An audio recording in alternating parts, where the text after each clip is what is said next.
Magandang araw mga ka-Best Buys at nandito nga tayo ngayon sa 904 Transient House dito sa Vigan City. Ay napatunay dahil bumili si Mr. Jun Amistad ng 4 na units ng Philking 4200 inverter silent generator para sa kanyang transient house. At napakalayo ng biyahe mga ka-Best Buys. Isipin nyo, 12 oras mula Mindoro hanggang Vigan.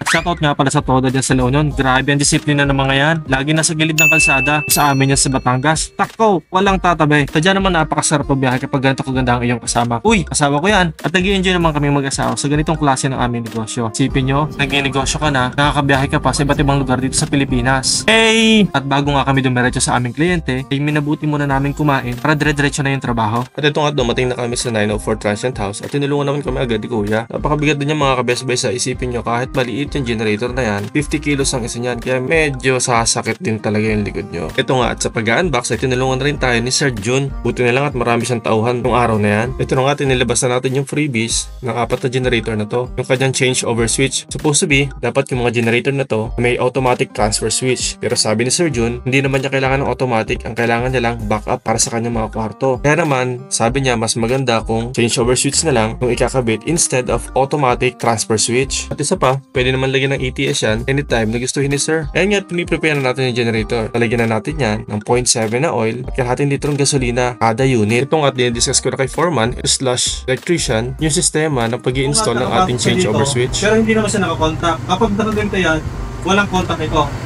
Although may power hanggang dito, ang kinukuha niya mga ka-Best Buys, hindi nga po pala kami nag-i-install ha. Kung gusto nyo naman po na kami ang mag-install, mamumroblema po kayo sa expenses dahil manggagaling pa po yung aking team sa Mindoro. Siyempre, sagutin nyo po yung kanilang accommodations at pamasahe. Kaya naman, mas nire-recommend po namin na local electricians lang yung gagawa ng inyong installations. Mas matipid na dahil nandyan lang sila, madali pang tawagin kapag nagkaroon ng problema. Di po ba? Napakadali lang naman mag-explain sa mga experienced na electrician. Tulad dito ni Kuya, sa konting clarifications lang, okay na. At tulad nga yan, si electrician na yung nag-i-explain ng sistema sa ating kliyente. Nice one, Kuya. At ngayon nga, dinidiscuss naman natin yung proper maintenance ng ating generator. Una, yung carburetor, kung paano yung tamang pagdidrain para hindi nagbabara yung mga jets ng ating carburetors. Yung maintenance para sa tamang pag-change oil na magbabase sa runtime ng ating generator. At yung maintenance ng ating battery para hindi ito nalolobat kapag kailangan na natin gamitin at the times of emergencies. At dito naman, in-explain ko na kay Sir John yung purpose ng ating parallel kit, kung paano ito i-install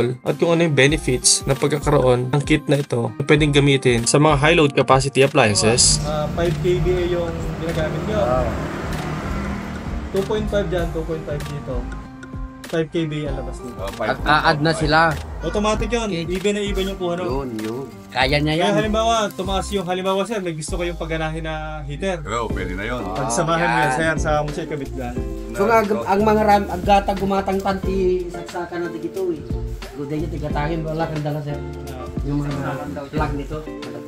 Meron yan, posible. Yan ang kan. Kasi yan yung i-direct namin sa sa switch, sa main. Yan! Ganun sir. Okay na. Wire na lang bipilin namin. Maganda sir. Hindi po maingay. Nahirapan ka bang mag-paano? Hindi. Isang ganun lang eh. Shout out kuya JM. So, Perfect. 101%. Makalagpas pa. tingnan nyo naman mga ka-Best Buys. So, 4 na Philking 4200 instead of buying 130 kVA. So, ang diskarte namin ni Sir Jong, kada isang unit, isang 4-2. Instead of buying ng malaking generator na diesel na napakaingay. At pag nasira yung diesel generator mo, sigurado wala ka ng backup power. Pero dito, masira yung isa, may tatlo ka pa. Yung ating 904 Transient House Mini Mart dito yan sa Vigan. Kung kayo po ay nagpaplano na magbakasyon o bumisita dito sa Vigan, hindi po kayo mamumroblema dito sa ating 904 Transient House ni Sir Jong. Dahil may generator dito 24/7 mga ka-Best Buys. May mini mart na rin siya sa ilalim Ito, tingnan nyo. So whenever na magutom kayo in the middle of the night, 24 hours din na service mga ka-Best Buys. Saan ka pa? At i-flex na rin natin yung rooms ng 904 Transient House. Nakikita nyo naman, napakaluwang, napakaganda at napakalinis ng mga kwarto nila, di ba? Maliwalas at pwedeng mag-accommodate ng grupo o buong pamilya. Ang lalaki naman kasi ng rooms nila. Sulit na sulit ang staycation nyo dito dahil napakamura pa ng rates nila. Magkano po to? 1.8 ma'am. For ilan? For 4, pwede naman 5 ma'am.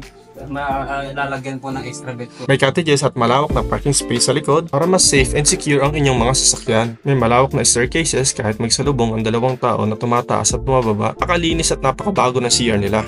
904 Transit House and Minimart. Maraming salamat Sir Jong sa pagtangkilik. Best Buy Mindoro sa Philking 4,200. Mag-ingat po tayo palagi and God bless po.